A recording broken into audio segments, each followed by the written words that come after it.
हर हर महादेव। हर हर महादेव। हमारे चैनल में आप सभी का स्वागत है। दोस्तों, आज हम सुनेंगे जैसा करोगे वैसा भरोगे। ये तो आप सभी जानते हैं। तो चलिए हम कहानी शुरू करते हैं। ध्यान से सुनिएगा दोस्तों, आपके जीवन में काम आएगा। दोस्तों, आपके घर कोई बेटा बनकर आता है तो कोई बेटी बनकर आती है, तो कोई दामाद बनकर आता है तो कोई बहू बनकर आती है।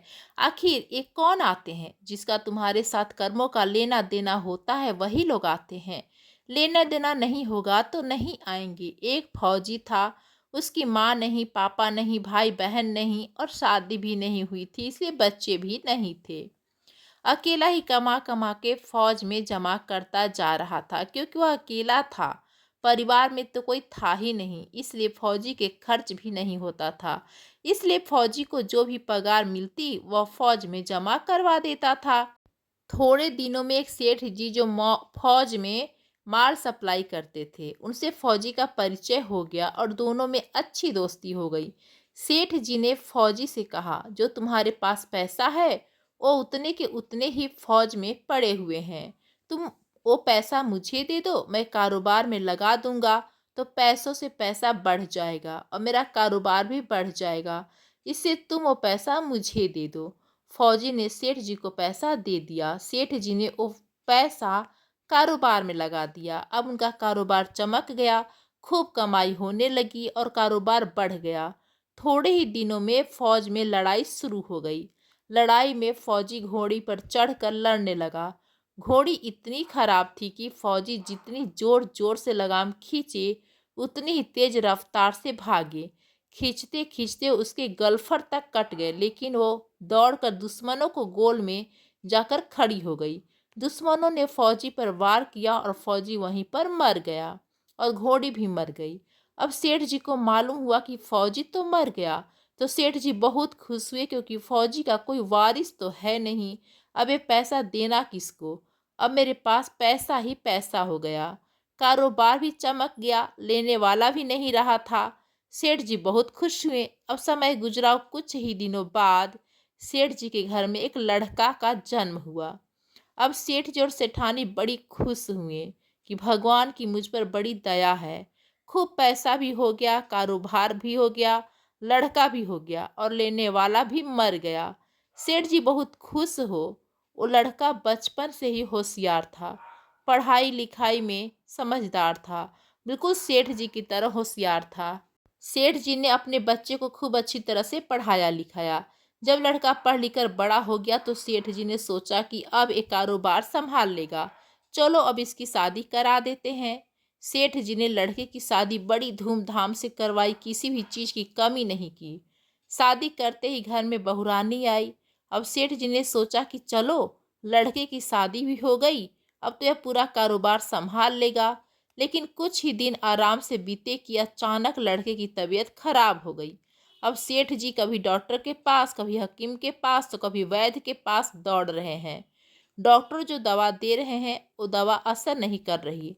लड़के की बीमारी धीरे धीरे बढ़ती ही जा रही थी। सेठ जी का पैसा बर्बाद हो रहा था और बीमारी बढ़ती ही जा रही थी। रोग नहीं कट रहा था, पैसा खूब लग रहा था।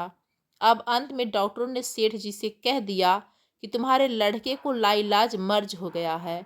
इसको अब असाध्य रोग हो गया है। ये लड़का 2-3 दिन में मर जाएगा। डॉक्टरों के जवाब देने पर सेठ जी निराश होकर अपने लड़के को लेकर रोते हुए अपने घर की तरफ आ रहे थे।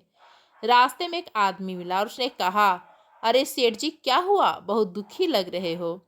सेठ जी ने कहा, यह मेरा जवान इकलौता लड़का है। मैंने सोचा कि बुढ़ापे में ये मेरी मदद करेगा। अब इसकी शादी हुए थोड़े ही दिन बीते कि यह बीमार हो गया। मैंने इसलिए खूब पैसा लगा दिया, पानी की तरह पैसा बहा दिया। जिसने जितना मांगा मैंने उसे उतना दिया, लेकिन आज डॉक्टर ने जवाब दे दिया, अब ये बचेगा नहीं, असाध्य रोग हो गया है, लाइलाज मर्ज है। अब इसे घर ले जाओ, ये 2-3 दिन में मर जाएगा। उस आदमी ने कहा, अरे सेठ जी, तुम क्यों दिल छोटा कर रहे हो? मेरे पड़ोस में एक वैद्य जी दवा देते हैं, जो आने की पुड़िया खाकर मुर्दा भी उठकर खड़ा हो जाता है। जल्दी से तुम वैद्य जी से दवा ले आओ। सेठ जी दौड़ कर गए और 2 आने की दवा की पुड़िया ले आए। पुड़िया ला के लड़के को खिलाई और जो ही लड़के ने पुड़िया खाई और कुछ क्षण में लड़का मर गया। लड़का मर गया। अब सेठ जी जोर जोर से रो रहे थे। सेठानी भी रो रही और घर में बहुरानी और पूरा गांव भी रो रहा। गांव में शोर मच गया कि बहुरानी और सेठ जी की कमर जवानी में ही टूट गई। सब लोग रो रहे थे। तब एक महात्मा जी वहां पर आए। उन्होंने कहा, भाई क्यों रो रहे हो, क्या हुआ है? लोग बोले, इस सेठ का एक ही जवान लड़का था, वो भी मर गया, इसलिए सब लोग रो रहे हैं, सब दुखी हो रहे हैं। महात्मा बोले, सेठ जी अब क्यों रोना? सेठ जी ने कहा, महाराज जिसका जवान बेटा मर गया है वो रोएगा नहीं तो क्या करेगा? महात्मा बोले, और उस दिन तो आप बड़े खुश थे। सेठ जी ने कहा, किस दिन? महात्मा बोले, फौजी ने जिस दिन तुम्हें पैसा दिया था उस दिन। सेठ जी, हाँ, कारोबार के लिए पैसा लिया था तो खुशी तो थी। महात्मा बोले, और उस दिन तो आपकी खुशी का ठिकाना ही नहीं था। सेठ जी ने कहा, किस दिन? महात्मा बोले, अरे सेठ जी, फौजी मर गया था तो तुमने सोचा कि अब तो पैसा भी नहीं देना पड़ेगा, माल बहुत हो गया, कारोबार खूब चमक गया, अब देना भी नहीं पड़ेगा, बहुत खुश थे। सेठ जी ने कहा, हाँ महाराज, खुश तो था। महात्मा बोले, और उस दिन तो तुम्हारी खुशी का ठिकाना ही न था, पता नहीं तुमने कितनी मिठाइयाँ बांट दी। सेठ ने कहा, किस दिन? महात्मा बोले, अरे जिस दिन तुम्हारे घर लड़का पैदा हुआ था। सेठ ने कहा, महाराज लड़का पैदा होता है तो सब खुश होते हैं, इसलिए मैं भी खुश हो गया। महात्मा बोले, उस दिन तो खुशी से तुम्हारे पैर जमीन पर ही नहीं पड़ रहे थे। सेठ ने कहा, किस दिन? महात्मा बोले, अरे जिस दिन तुम बेटा ब्याहने जा रहे थे। सेठ ने कहा, महाराज बेटा ब्याहने जाता है तो हर आदमी खुश होता है, तो मैं भी खुश हो गया था। महात्मा बोले, तो जब तुम इतनी बार खुश हो गए तो जरा सी बात के लिए क्यों रो रहे हो? सेठ ने कहा, महाराज ये जरा सी बात लग रही है आपको? मेरा तो जवान बेटा मर गया और आप कह रहे हैं कि मैं जरा सी बात के लिए रो रहा हूँ। महात्मा बोले, अरे सेठ जी, वही फौजी पैसा लेने के लिए तुम्हारा बेटा बनकर आया था। पढ़ाई लिखाई में, खाने पीने में, पहनने में और शौक में, श्रृंगार में जितना लगाना था लगाया। शादी ब्याह में सब लग गया और ब्याज दर ब्याज लगाकर डॉक्टरों को दिलवा दिया। अब जब 2 आने पैसे बच गए थे तो वो भी वैद्य जी को दिलवा दिए और पुड़िया खाकर चल दिया। अब कर्मों का लेन देन पूरा हुआ। सेठ ने कहा, हमारे साथ कर्मों का लेन देन था, चलो हमारे साथ जो हुआ सो हुआ, लेकिन वो जवान बहुरानी घर में रो रही है। जवानी में उसको धोखा देकर विधवा बनाकर चला गया। उसका क्या जुर्म था कि उसके साथ ऐसा गुनाह किया?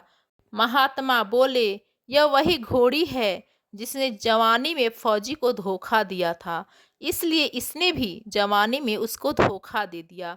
यही कर्म फल है। सभी अपने अपने कर्मों का लेन देन पूरा करने के लिए आते हैं और पूरा होते ही वापस चले जाते हैं। दोस्तों, वीडियो अगर पसंद आया हो तो वीडियो को लाइक और चैनल को सब्सक्राइब करें, अपने दोस्तों के साथ शेयर करें। धन्यवाद।